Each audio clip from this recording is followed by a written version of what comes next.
Kasama rin po natin dito sa Heritage Park ang ating kasamang si Oscar Oida. Oscar. Yes, Ivan, Rhea, sa mga sandaling ito dito sa may main entrance ng Heritage Park, nagsisimula ng magsipagdatingan ang ilan sa mga tagahanga ng Comedy King na si Dolphy.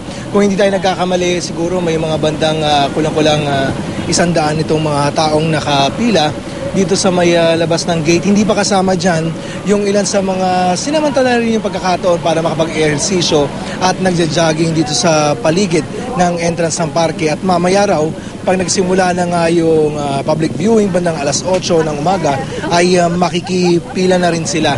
Pero bukod dyan sa mga tao na talagang yung iba magdamagan na naghintay dito sa may labas ng Heritage Park, meron din namang mga sinamantala na rin yung pagkakataon para raw kumita ng sandali, katulad na lamang ng mag-amang itong sina Rogelio Suela Sr.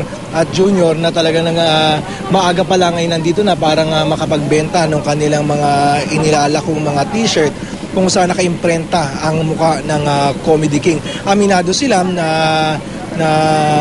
kita ang pangunahing habol nila dahil pag ganito raw kasing may mga ganitong klase ng pagkakataon o event ay patok na patok yung mga ganitong t-shirt dahil alam naman natin mga talagang mga tagahanga ng mga taong iniimprenta nila sa kanilang mga t-shirt ang pipila dito. So kanina pa lamang ay medyo marami-rami na rin yung nagsipagbili ng naturang t-shirt para sa kanila.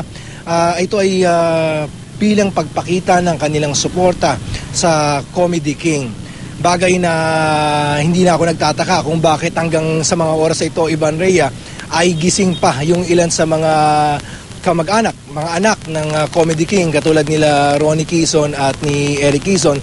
Si Ronnie kanina, nabigyan tayo pagkakataon na makausap at ayon nga sa kanya, ang mga taong ito, yung suportang pinapakita ng mga taong ito, yung pinaguhugutan yun nila ng lakas, lalo pat tuloy-tuloy ang burol, yung emosyon, mabigat dahil nga sa labis sa kalungkutan.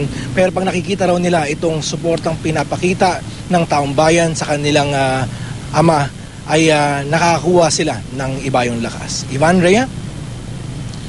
Maraming salamat, Oscar Oida.